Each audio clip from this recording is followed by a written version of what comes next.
안녕하세요. 오늘도 사연살롱을 찾아주셔서 감사합니다. 저는 시댁에 전화위복을 선물하고 거액의 위자료와 함께 이혼을 한 30대 여성입니다. 전화위복이란 재앙이 바뀌어 오히려 복이 된다는 것을 뜻하죠. 여러분들은 그런 경험이 있으신가요? 사실 흔하지 않은 일이죠. 하지만 그런 일이 저에게 일어났는데요. 때는 올해예요. 올해 저희 시아버지가 칠순이 되셨거든요. 그래서 가족끼리 해외여행을 계획했어요. 베트남 다낭을 가기로 했죠. 그런데 당일 저를 포함한 시댁 가족은 다낭으로 가는 비행기에 오르지 못했어요. 게다가 저를 제외한 시댁 식구들 모두 구급차에 실려가야 했죠. 그뿐만이 아니에요. 그 재앙 속에서 저의 도움으로 시댁은 큰 위기를 넘겼어요. 제가 시아버지의 목숨을 살렸거든요. 그건 그야말로 전화위복이었죠. 그리고 그것을 계기로 저는 이혼할 때 거액의 위자료를 받을 수 있었어요. 그러니 전화위복은 시댁의 이야기만이 아니에요. 제 이야기이기도 하죠. 그럼 이쯤에서 제 사연을 시작할게요. 저는 세탁소집 첫째 딸로 태어났어요. 사실 정확히 말하자면 제가 태어났을 때 아버지는 회사원이었어요. 세탁소집 자식은 아버지였어요. 할아버지가 오랫동안 세탁소를 하셨거든요. 그 세탁소는 할아버지의 아버지부터 시작되었어요. 동네에서 유명한 세탁소였어요. 할아버지는 당신의 세탁소에 애정이 넘쳤고 세탁소 일을 한다는 것에 대한 자부심도 어마어마했죠. 하지만 그런 할아버지의 모습을 오래 보지 못했어요. 할아버지는 당신의 아버지와 같은 병으로 제가 6살 때 돌아가셨거든요. 그리고 당신의 맏아들에게 아버지에게 유언을 남겼어요. 세탁소를 지키거라. 너희 할아버지가 나를 키운 곳이고 내가 너희들을 키운 곳이다. 아주 소중하고 고마운 곳이야. 나는 그곳이 사라지는 걸 원치 않는다. 너나 미숙이나 창준이 셋 중 하나가 꼭 이어서 해주길 바란다. 그 이야기를 들은 건 저희 아버지였고 아버지는 당신의 형제들과 상의한 끝에 다니던 회사를 그만두고 세탁소 일을 하기 시작했어요. 그러니 제가 세탁소집 딸이 된 건 6살 이후의 일이에요. 그런데 왜 그렇게 저는 제가 세탁소집 딸로 태어난 것 같을까요? 지금 생각해보면 그건 다 할아버지가 제게 보여주신 자부심 때문인 것 같아요. 지금은 어디를 가도 저를 그렇게 소개하지 않아요. 그리고 어디를 가서 부모님 직업을 물으면 어물쩡하게 괜히 부끄러운 듯이 겨우 세탁소를 한다고 대답하죠. 왜 이렇게 변했냐고요? 할아버지와 아버지가 너무 달랐으니까요. 저희 아버지는 세탁소 일에 대한 자부심이 할아버지를 빛나게 한 그 자부심이 없었고 지금도 없거든요. 아버지는 할 일 없이 세탁소 앞에서 담배를 태우는 일에 하루를 다 보내세요. 할아버지처럼 세탁물을 탐구하고 공부하지도 않고요. 할아버지처럼 사람 좋은 웃음으로 손님을 대하지도 않고요. 할아버지처럼 부지런히 그리고 열심히 움직이지도 않아요. 사람이 보면 권태롭다고 할까요? 오는 사람 막지 않고 가는 사람 붙잡지 않는 느낌이에요. 그런데 사실 생계를 위해서 시작한 장사라면 그렇게 하면 안 되죠. 그래서 매번 옆에 있는 엄마만 전전긍긍했어요. 엄마가 손님을 맞이했고 세탁물을 다뤘고 망가진 옷에 대해 손님들이 컴플레인을 걸면 고개 숙여 사과했죠. 아버지가 물려받은 세탁소는 그런 분위기였어요. 그래서 엄마가 세탁소를 접고 다른 장사를 하자고 아버지를 설득하기도 했는데 아버지는 엄마의 말을 도중에 자르면서 절대 그럴 수 없다고 했어요. 아버지가 나한테 한 유언 기억 안 나? 그때 당신도 옆에 있었잖아. 그런데 어떻게 다른 장사를 하자고 날 꼬드겨? 당신을 그렇게 아끼던 시아버지가 마지막으로 남긴 말이야. 당신 언젠가 나한테 이 말한 걸 후회할 거야. 후회는 무슨. 지금 우리 가게가 제대로 굴러가질 않는데 무슨 후회예요? 세탁소 시작한 이후로 언제 한번 애들 든든히 먹인 적이 있어? 없잖아요. 내가 큰 걸 바라는 것도 아니고 내가 뭐 애들한테 메이커 입히고 학원 보내자고 해요? 그것도 아니잖아. 아주 기본적인 거잖아. 나중에 애들 다 크면 우리 원망해. 알아요? 따뜻한 곳에서 먹이고 재워주는 거면 충분하지. 무슨 원망? 따뜻한 곳? 우리 이번 달 도시가스 끊겨서 애들 골방에서 옷 몇 개를 껴입고 자는지 당신 몰라서 이래? 어떻게 그걸 뻔히 알고 뻔뻔하게 그런 말을 할 수가 있어? 그리고 내가 당신을 몰라? 당신 그냥 다른 일 찾는 거 귀찮고 무서워서 그런 거잖아. 세탁소 일 시작한 것도 단순히 회사 그만두고 싶어서였던 걸 내가 모르는 줄 알아요? 나한테 그전부터 회사 그만두고 싶다고 숨 막히고 쳇바퀴 도는 것 같다고 했으면서. 아니면 이렇게 넓은 집 필요 없잖아요. 새를 주자고 차라리.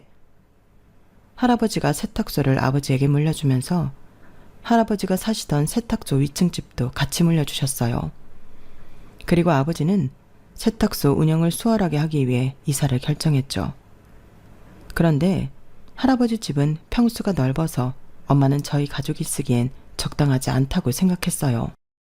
그리고 꼭대기층이라 겨울엔 우풍이 심해 난방비도 많이 들었고요. 여름에 무지하게 더웠죠. 저희 집은 에어컨도 없었어요. 그러니 거의 기진맥진한 여름을 보내야 했죠. 저희 남매야 어렸으니 그저 넓은 집이 좋았지만 관리하는 엄마의 생각은 달랐어요. 엄마는 저희 가족이 작은 평수로 이사를 가고 세탁소 위층은 새를 주기를 바라셨죠. 그리고 아버지가 가장으로서 더 열심히 일하길 바랐어요. 그런데 아버지는 엄마 말을 귓등으로도 안 들었죠. 아파트는 관리비가 비싸잖아. 감당돼? 늘 그렇게 말하고 안방으로 들어가 버렸죠. 하지만 어른이 되어서 생각해보니 엄마의 말이 틀리지 않거든요. 아버지가 가업을 물려받기 위해 회사를 그만둔 게 아니라 아버지가 회사에서 버티지 못해서 도피하듯 세탁소를 시작한 게 맞아요. 회사원이었던 아버지는 자주 출근을 하지 않고 집에 있었어요. 늦게까지 침대에 누워 있으면서 엄마가 해준 점심을 먹고 또 침대에 눕고. 그런 날이 한두 번이 아니었죠. 또 출근을 하고 퇴근을 오후에 한 날도 적지 않았고요. 아버지는 제가 볼 때에도 그렇게 성실한 회사원은 아니었어요. 아니, 애초에 사람 자체가 성실한 사람이 아니었죠. 그런데 엄마가 다른 방안을 내세워도 아니라고 세탁소를 고집하고 엄마가 얼마나 답답하셨을까요? 결국 저희 엄마는 세탁소를 아버지에게 맡겨요. 그리고 파출부 일을 하셨어요. 건너 아는 부잣집에서 12시간 동안 청소도 하고 밥도 하고 빨래도 하고 그랬죠. 저희 남매는 그 돈으로 컸어요. 더 이상 배가 고프다고 눈치 보지 않아도 됐어요. 더 이상 소매가 짧은 옷을 입지 않아도 됐고 물 섞은 샴푸를 쓰지 않아도 됐죠. 엄마가 12시간 동안 집에 없었지만 괜찮았어요. 저는 엄마 대신 제가 연년생인 남동생을 챙기며 지냈어요. 그리고 저는 왜 엄마가 파출부 일을 선택했는지 알 수 있었죠. 어느 날 엄마가 친구와 통화하는 걸 들었거든요. 나야, 우리 현수 보고 견디는 거지. 너도 알잖아. 우리 현수가 수학 올림피아드도 나가고 거기서 수상도 하고 그랬잖아. 영재원도 다녀보라고 명함도 받았고. 애가 참 영특해. 그러니까 뭐라도 해주려면 뭐 안 해야지. 안 그래? 그럼 청아는 네 딸은 공부 안 시켜? 요새 딸도 공부시켜야 한다 너. 정아? 정아는 뭐 걔는 공부랑은 거리가 멀어. 대신 손재주가 뛰어나서 나중에 뭐라도 먹고 살 수 있을 거야. 야, 어떻게 내가 둘 다 공부시키니? 하나만 하려고 해도 이렇게 벅찬데. 불행인지 다행인지 제 남동생이 공부를 무지하게 잘했어요. 늘 전교 1등을 놓치지 않았거든요. 제가 동생이랑 같은 초등학교, 중학교를 나왔는데 학교에서 학생들뿐 아니라 선생님들, 직원들까지 이름을 다 알 정도로 영리했어요. 게다가 제 남동생은 착하거든요. 심성이 순하고 착해요. 누구를 질투하지도 않고 욕심내지도 않고 탐욕스럽지도 않아요. 본인과의 싸움이라고 할까요? 늘 본인을 넘어서려고 하죠. 오직 남동생에겐 그것뿐이에요. 그런 남동생은 부모님의 자랑이라는 걸 어릴 때도 모르지 않았어요. 하지만 저희 엄마는 지혜로운 분이어서 항상 제 칭찬도 해줬어요.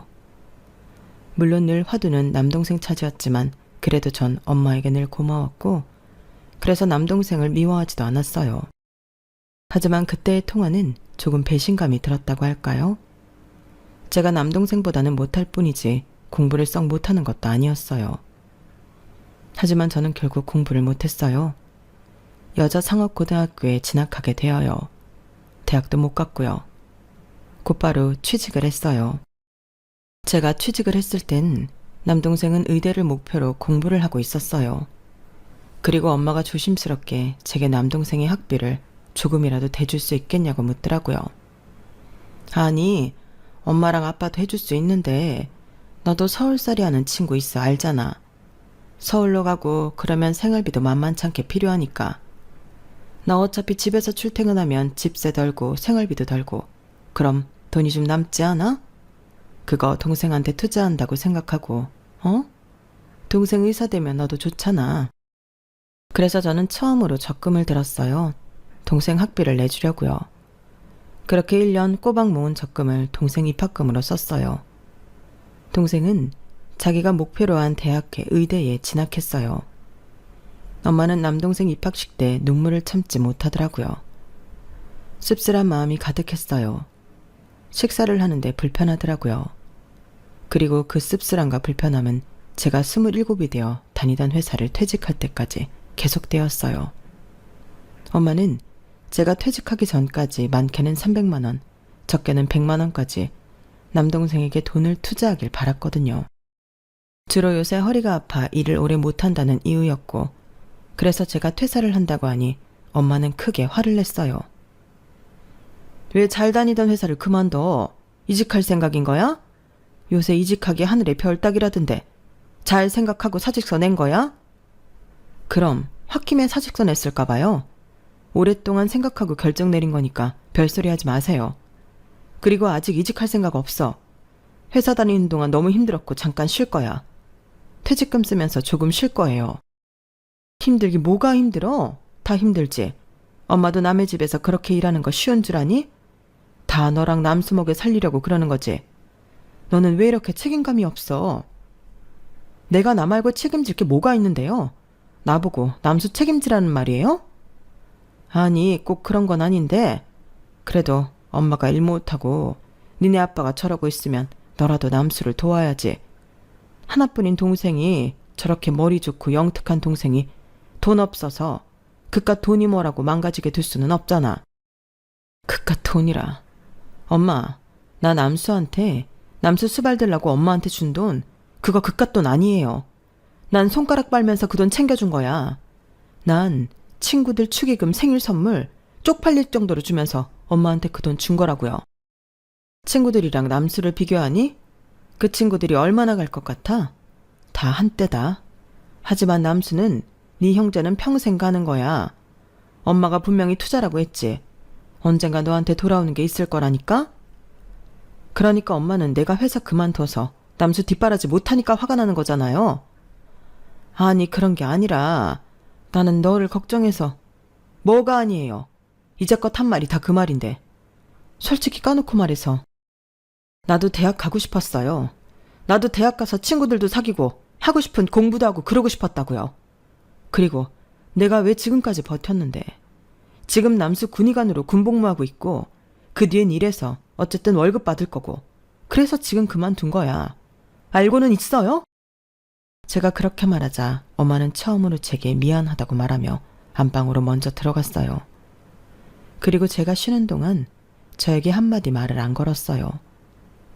저는 덩그러니 남겨진 유행이 지난 인형처럼 집에 빈둥거리다가 카페 아르바이트를 하기 시작했어요. 카페 아르바이트는 저에게 활기를 주었어요. 사무실에서 앉아있는 것보다 월급은 적었지만 훨씬 생기가 있었죠. 더구나 제가 음료를 제조하는 것이 재미있었어요. 커피 샷을 내리는 걸 처음 했을 땐 심장이 얼마나 떨렸다고요. 그렇게 저는 1년 만에 직원이 되었어요. 그리고 그로부터 1년 뒤 사장님이 2호점을 내셨고 저는 2호점 매니저가 되었죠. 2호점은 다양한 직종의 회사가 밀집된 거리에 있었어요. 그래서 붐비는 시간에 무척 바빴어요. 그런데 그 사이에도 사랑이 피어나더군요. 저는 그곳에서 남편을 만났어요. 연인이 된 스토리는 너무 뻔해서 넘어가고 저희는 1년 동안 사랑을 키우다가 결혼을 했어요. 그리고 남편과 약속한 대로 결혼을 하고 카페 일을 그만두었어요. 남편이 동료들과 함께 다니는 카페에서 제가 근무하는 게 싫었나 봐요. 저는 그럴 수도 있겠다 싶어서 일을 그만두었어요. 일단 그만두어도 먹고 살 수 있을 만큼 남편이 벌었거든요. 남편은 연구원으로 연봉 1억이 넘었거든요. 게다가 결혼 전에 집도 있고 저는 못 많았어요. 제가 이렇게까지 빈손으로 결혼을 해도 되나 싶을 정도로 남편은 다 가지고 있었고 제가 없는 것에 눈치를 주지도 않았어요. 그리고 돈은 자기가 벌어올 테니 집에서 쉬라는데 누가 환영하지 않겠어요. 저는 로또라고 생각했어요. 물론 그것만이 결혼한 이유는 아니에요. 저는 남편이 성실하게 일을 하는 모습, 그리고 연구에 진심인 자세가 무능력한 저희 아버지와 비교되어서 프로포즈에 승낙을 안 할 이유가 없었어요. 그리고 그 이유도 있었어요. 여전히 제게 어떤 말도 하지 않는 저희 엄마에게서 벗어나고 싶은 이유도 있었어요. 그래서 저는 남편과 결혼을 했고 일을 그만두고 집에서 살림을 했어요. 그런데 한 1년 정도 쉬니까 몸이 근질근질 하더라고요. 저는 제가 쉬기를 좋아하는 사람인 줄 알았는데 아니었어요. 점점 활기를 잃더라고요. 그래서 문화센터에 가서 이것저것 배웠어요. 꽃꽂이도 배우고 공예도 배우고 도자기도 배우고요. 그리고 마침내 운명처럼 네일을 배웠어요. 제가 손재주가 있다고 저희 엄마가 말했죠. 제가 꾸미는 것도 좋아하고 어릴 때부터 물감 칠하는 걸 좋아했어요. 그것도 굉장히 섬세하게 했거든요. 그리고 색감 감각도 뛰어나요. 그래서 문화센터에서 네일을 배울 때 칭찬을 참 많이 받았어요. 강사가 진지하게 배워보지 않겠냐고 명함을 주더라니까요. 그래서 남편을 설득해서 학원을 등록했어요. 그리고 1년을 공부한 뒤에 자격증을 땄고 개업을 했어요. 저는 시아버지 건물 1층에 가게를 했어요. 시아버지가 은행원으로 일하셨다가 정년 퇴직을 하셨는데 그때 퇴직금으로 산 5층짜리 건물이 있거든요. 시댁이 그 건물 꼭대기예요. 새아가야, 너 손톱 칠하는 거 개업하고 싶다며? 그거 우리 건물에서 해라. 안 그래도 1층 한 군데가 자꾸 안 나가는데 너라도 쓰면서 나한테 돈 내거라. 대신 보증금이랑 월세 반만 줘. 아버지는 줄 거면 그냥 해주지. 째째하게 반만 주라는 건 뭐예요? 째째하긴 가족 사이에도 이런 건 정확하게 해야 해. 아니면 다 받는다. 그렇게 해주시면 저야 감사하죠. 정말 그렇게 해도 괜찮으시겠어요, 아버님? 그래. 어차피 안 나가는데 반이라도 받으면 나야 좋지. 그 자리가 그래도 괜찮아. 게다가 여기 앞에 아파트도 있잖니? 요새 아줌마들 손톱 많이 받는다며. 괜찮을 거다. 그렇게 해서 저는 시아버지 건물에 개업을 하게 되었어요. 처음에는 시어머니와 제가 시누이가 둘이나 있는데 그분들 지인 장사를 했어요. 시어머니 친구부터 시아버지가 은행원일 때 알게 된 사모님들, 시누이 친구들이며 친구의 친구들까지 계속 시댁 식구들을 만나는 것 같아서 정말 기가 다 빨렸지만 그 지인들이 소문을 내줘서 동네에 입소문이나 매일 예약이 없는 날이 없게 되었죠. 저는 남편만큼은 아니지만 제 용돈할 정도의 돈을 벌 수 있었어요. 하지만 행복한 건 아니었어요. 사실 시댁은 저와 남편이 결혼하는 걸 반대했어요. 상견례 때는 티를 안 냈지만 시어머니는 제가 처음 인사를 드리러 갈 때 저에 대해 꼬치꼬치 캐물었죠. 그래서 대학은 어디를 나왔다고? 아, 저는 바로 취직했어요. 인문계를 나와서 바로 취직을 했다는 말인가? 아니요. 상업고등학교 나왔습니다. 상업고등학교? 공부를 못했어요? 아니면 안 한 거야? 그때 저는 아시다시피 제 부모님에 대한 원망이 있었어요. 그래서 제가 공부를 퍽 잘했지만 부모님의 권유로 상업고등학교에 진학했다고 말했죠. 그러자 시어머니는 저희 부모님을 비난했어요. 대부분 그렇게 말하는 부모의 심리가 뭔 줄 알아요, 아가씨? 우리는 너 공부시킬 돈 없으니까 그런데 졸업해서 일이나 하라는 거야. 대학 보내는데 한두 푼 들어가는 게 아니니까. 근데 나는 그렇게 생각해요. 그게 부모의 도리라고. 왜?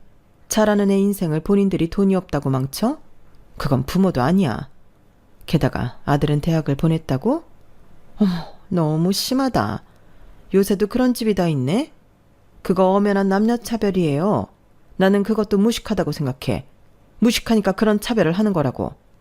나는 우리 아들, 딸들 다 대학 보냈어요. 그게 맞는 거지. 그럼 지금 하는 일은? 아, 회사 다니다가 지금은 카페에서 직원으로 근무하고 있습니다. 부모 욕을 하면서 제 편을 들어주는 듯 보이던 시어머니는 제가 카페에서 근무하고 있다는 말에 얼굴이 싹 굳어졌어요. 그리고 혀를 끌끌 차더군요.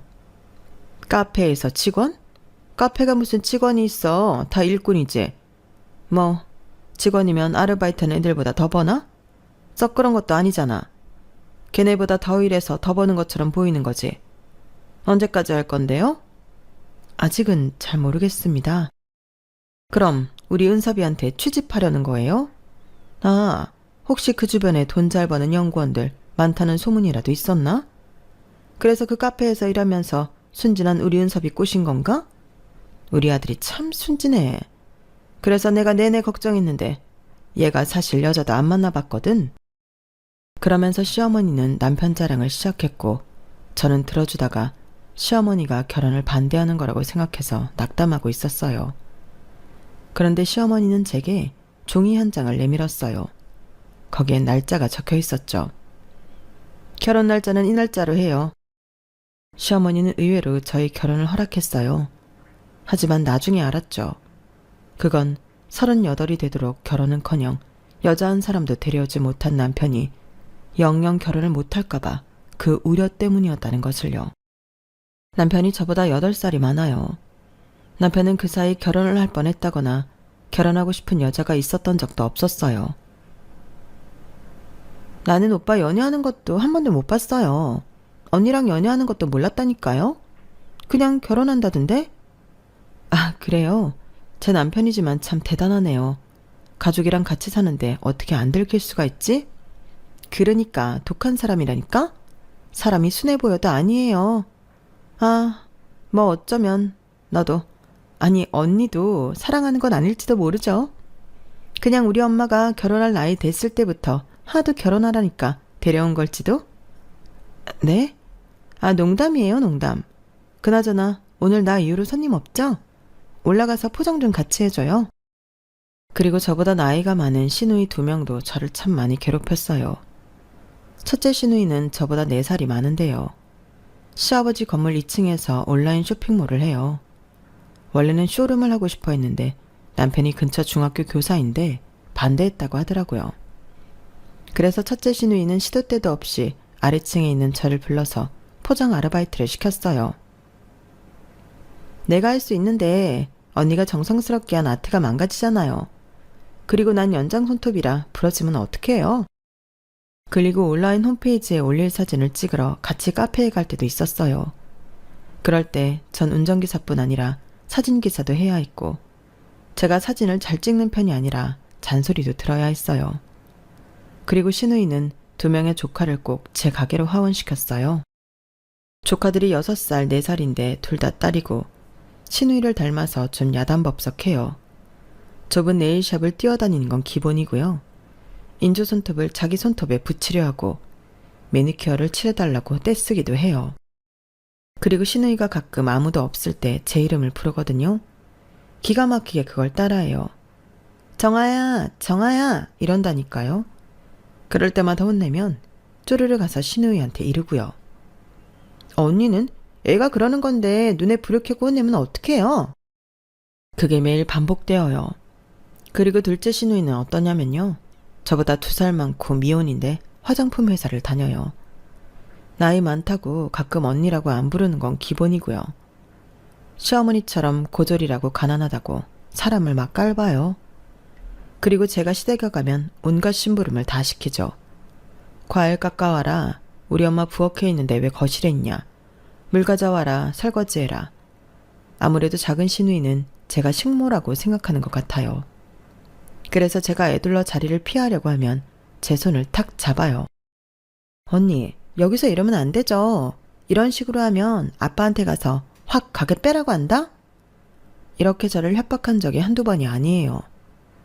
그래서 제가 남편에게 하소연을 하면 남편은 제가 현명하지 못해서 그런 거라고 하죠. 그런데 왜 진즉 이혼을 안 했고 어쩌면 애초에 왜 결혼을 했냐고 생각하실 수도 있을 것 같아요. 그걸 지금부터 말씀드릴게요. 제가 결혼을 한 이유, 제가 결혼을 유지한 이유는요. 바로 저희 친정에 있어요. 말씀드렸다시피 저는 당시 친정에서 벗어나고 싶었고요. 가난이 싫었어요. 저는 어려서부터 가난했고 성인이 되어 직장을 구했을 때도 가난했어요. 엄마한테 남동생 학비라는 명분으로 거액의 돈을 갈취당했으니까요. 그리고 전 사실 회사 생활도 힘들었어요. 회사에서 따돌림을 당했거든요. 이유는 저도 모르겠어요. 하지만 그럼에도 꿋꿋이 다녔어요. 엄마의 말처럼 투자한다는 생각도 안 했어요. 그냥 가족이니까 해야 한다고 생각했을 뿐이에요. 그런데 되돌아오는 건 당연함이었고 비난이었죠. 전 신물이 났어요. 그래서 도망친 거예요. 결혼으로요. 그리고 제 결혼은 저를 가난에서부터 해방시켜줬어요. 시아버지 건물에서 남들보다 적은 돈으로 개업을 했고, 그리고 제가 개업을 하기 위한 초기 자금은 남편이 다 대줬어요. 저도 돈이 있었는데 남편이 자기가 해주겠다고 했죠. 학원비도 마찬가지고요. 그리고 남편은 순순히 제 용돈을 달에 200만 원씩 줘요. 원래는 그것보다 더 주겠다고 했는데 제가 200이면 족하다고 했어요. 충분하다고요. 그래서 전 그 돈으로 적금도 들고 사고 싶은 거 먹고 싶은 거 다 먹어요. 축의금도 많이 내고요. 어떨 때는 남편이 카드도 줘요. 밥 사라고요. 커피도 사라고요. 그럼 친구들이 저를 얼마나 부러워하는데요. 그리고 저희 시어머니도 나쁜 사람 같지만 같이 쇼핑하러 가면 꼭 제게 뭘 쥐어주세요. 그래서 전 명품 가방을 시어머니에게 처음으로 받았어요. 제가 너무 속물처럼 보이나요? 하지만 어떨 땐 돈이 위로가 되잖아요. 전 가난해서 그런지 그걸로도 참아지더라고요.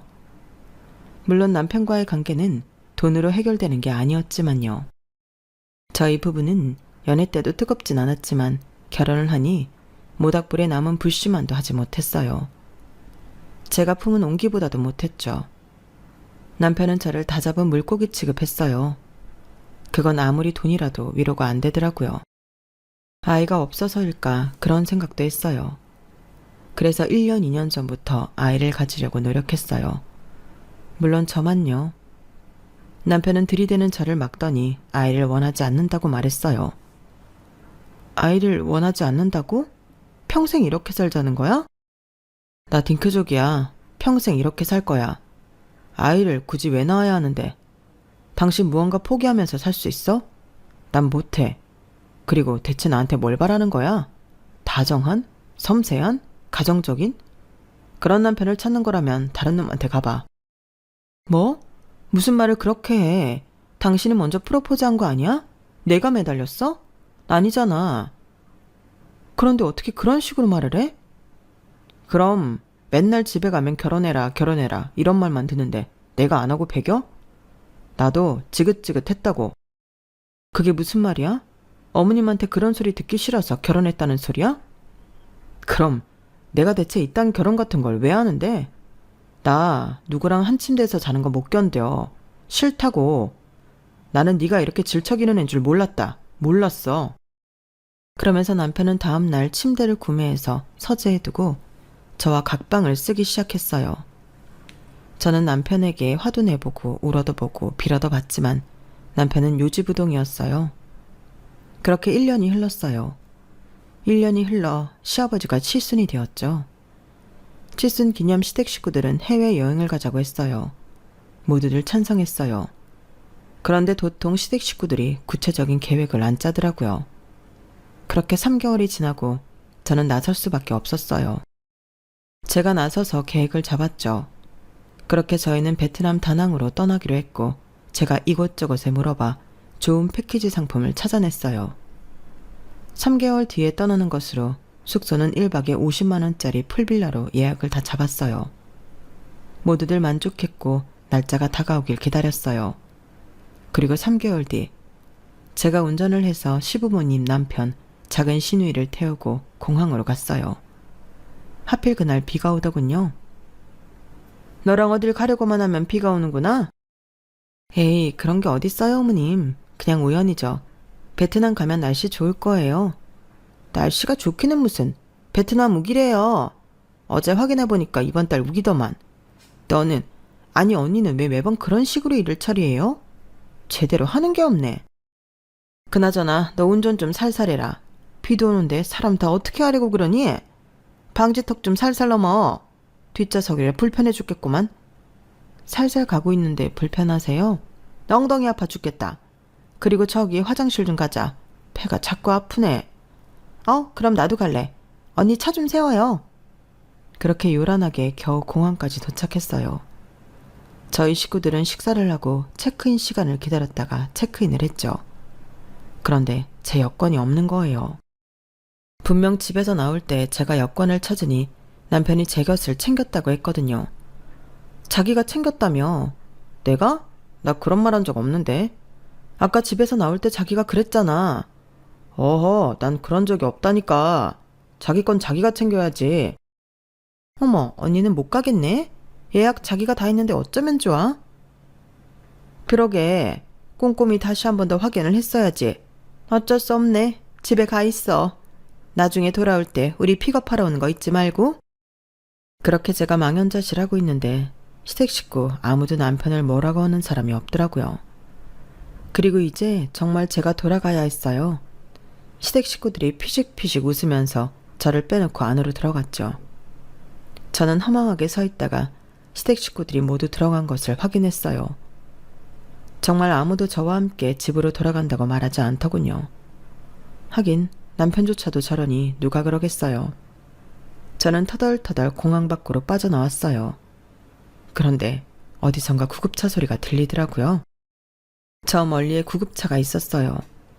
무슨 일인가 싶어서 가보니 놀랍게도 저희 시댁 식구들이 아픈 표정으로 들것에 실려가고 있더라고요.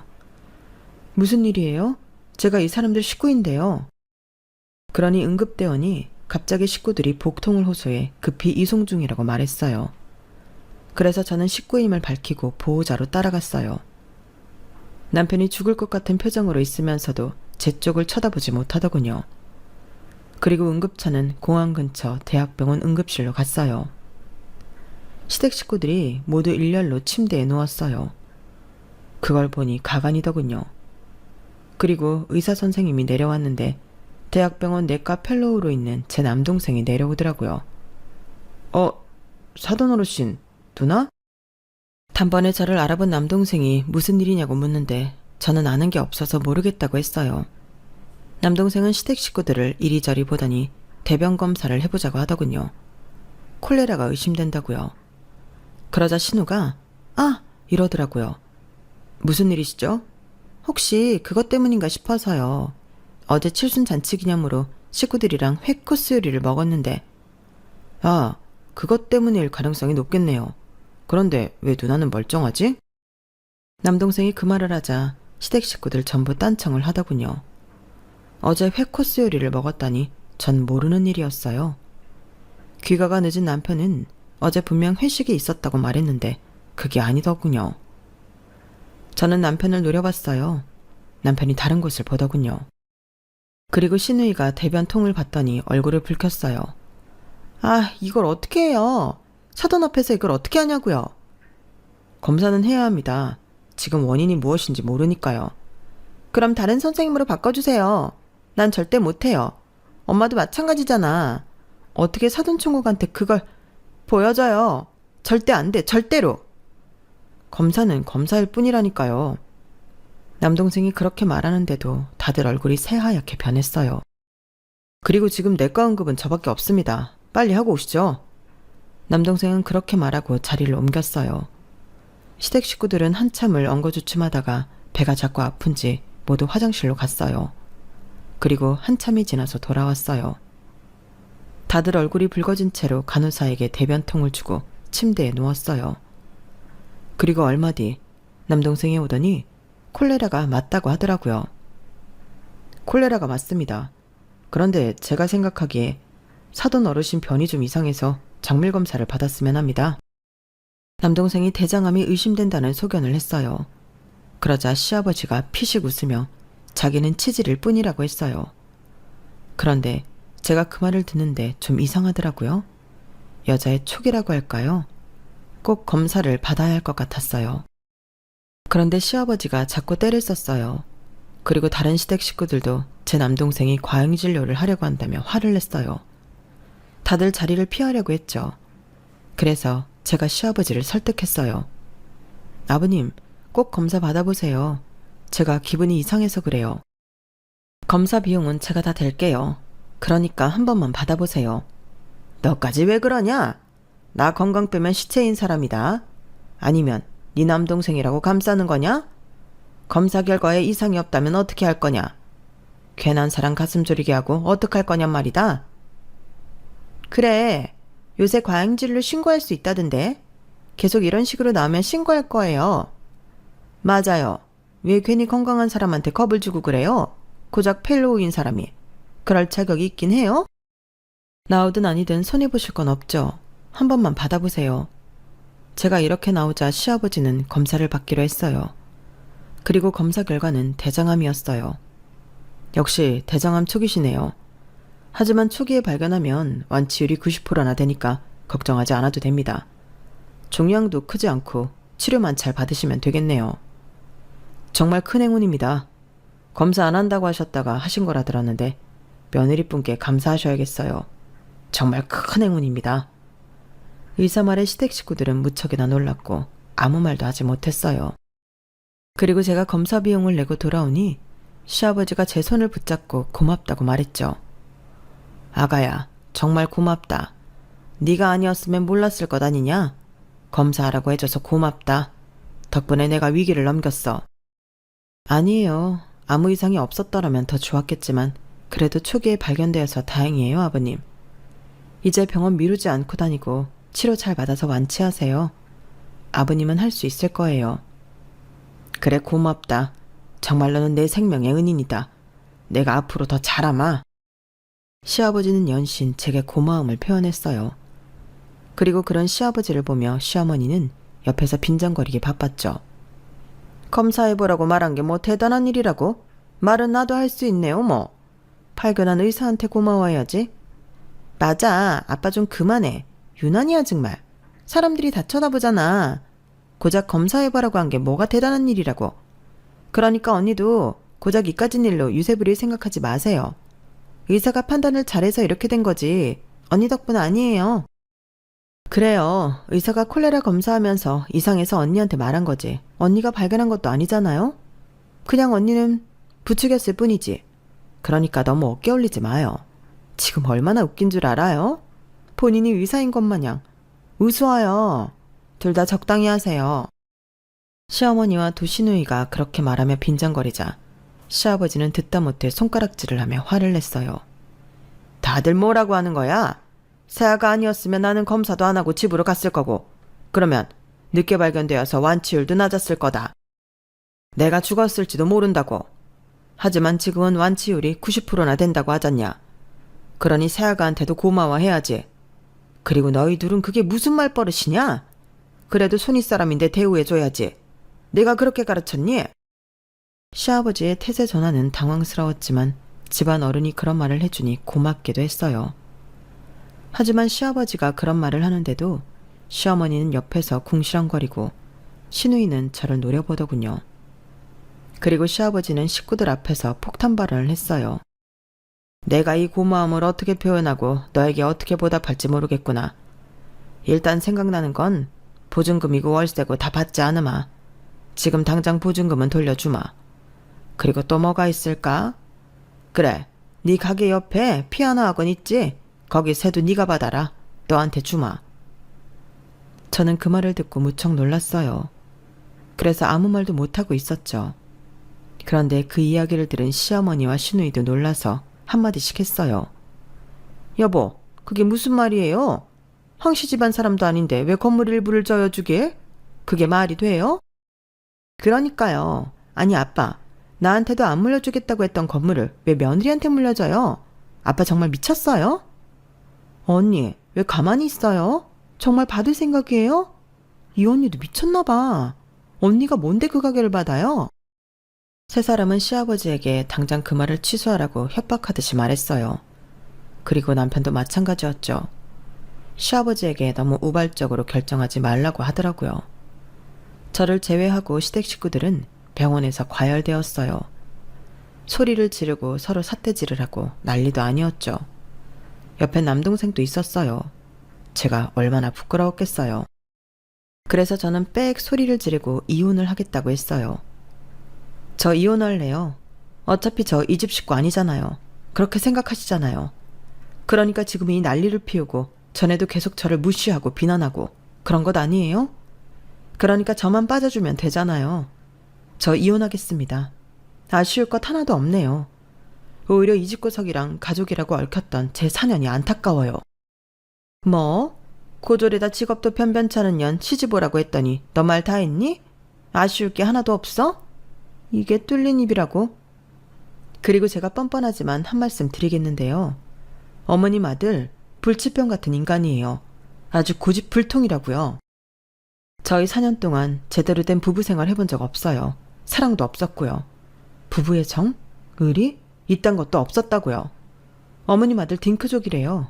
그건 아셨어요? 전 1년 전에 알았는데 알면서 저랑 결혼시킨 거예요? 그것도 엄연한 사기 결혼이에요. 아세요? 딩크족? 그게 뭐냐? 아, 결혼하고 애 안 낳는 부부를 그렇게 불러요. 시어머니가 신우의 말을 듣고 남편을 노려봤어요. 그러자 남편은 딴청을 부렸죠. 그래서 제가 면전에 대고 비웃었어요. 어머님 고집불통에 나사 빠진 아들 결혼시키려고 남의 딸을 이렇게, 남의 딸 인생을 이렇게 망가뜨려도 되나요? 제 사녀는 어떻게 책임지실 거예요? 이렇게 이혼하면 전 이혼녀 되는 건데. 그런 제가 어떻게 다시 사람을 만나요? 어머님 욕심이 사람 하나 망쳐놨어요. 저 아버님 건물에서 나가겠어요. 그리고 아버님, 죄송하지만 제 가게나 피아노 학원 이야기는 없던 걸로 해주세요. 이런 식으로 받고 싶진 않네요. 그러면서 저는 병원 밖으로 나갔어요. 그리고 집에서 남편을 기다리는데 남편이 들어오지 않더군요. 이혼하겠다는 소리겠죠. 그래서 저는 서류를 준비해 연구실로 보냈어요. 그러니 남편은 도장을 찍어서 집으로 보냈어요. 그 사정을 모르고 시어머니는 이혼을 하면 가만두지 않겠다고 엄포를 놓았고 시아버지는 사정사정했어요. 시아버지는 병원에서 한 약속을 지키겠다고 했죠. 아버님, 저는 정말 필요 없어요. 말씀만이라도 감사해요. 아니다. 은인에게는 꼭 보답을 해야 하는 법이야. 내 복을 위해서라도 받아 죽어라. 아니면 내 건물이라서 불편한 거냐? 그렇다면 내가 돈으로 주마. 내가 따로 살 집과 가게를 구하고도 남을 돈으로 보답하마. 그래, 그게 낫겠구나. 이혼 반대하시는 거 아니었어요? 아니, 난 그런 적 없다. 네가 자꾸 안 맞는다고 해서 그랬지. 네 결정 아니냐? 그리고 내가 봐도 우리 아들놈은 좋은 신랑감이 아니야. 연구에 미친, 일에 미친 인간이지. 아마 평생 일만 하다가 너 같은 애를 놓친 걸 후회할 거다. 그래도 4년이라는 시간 동안 내 아들과 살아줘서 고맙다. 그렇게 전화를 끊고 시아버지는 제게 억 단위의 돈을 보냈어요. 저는 그게 위자료라고 생각하고 받았어요. 그리고 그 돈으로 가게도 다시 내고 오피스텔도 얻었어요. 그렇게 친정도 시댁도 없는 삶을 살려고 했죠. 그런데 남동생에게 연락이 왔어요. 대뜸 미안하다고 하더라고요. 나는 누나가 우리 가족을 버리고 결혼한 줄 알았는데 그렇게 살고 있을 줄 몰랐어. 그리고 나 내 학비며 생활비 누나가 지원했다는 거 얼마 전에 알았어. 그것도 정말 미안해. 다시 집으로 돌아와. 우리 다시 합쳐보자. 그래서 저는 용기를 내고 친정에 방문했고 오랜만에 만난 엄마는 저에게 무척 따뜻했어요. 이혼을 했다고 말했는데도 화를 내지도 않았죠. 그리고 한 달 뒤 제주도로 가족여행을 계획했어요. 저는 그날이 너무 기대되어요. 제 사연은 여기까지입니다. 여러분들은 전화위복, 위기가 복이 되었던 때가 있나요? 어쩌면 그건 본인의 의지가 중요한 일인 것 같아요. 본인이 어떻게 하고자 하는지에 따라 복이 될 수도 불행이 될 수도 있는 거죠. 제 이야기 들어주셔서 감사합니다. 모두들 복이 가득한 날이 되시길 바라요. 여러분, 사연 댓글에 응원과 현명한 조언 부탁드려요. 좋아요와 구독은 저에게 큰 힘이 됩니다. 오늘도 좋은 일 가득하세요.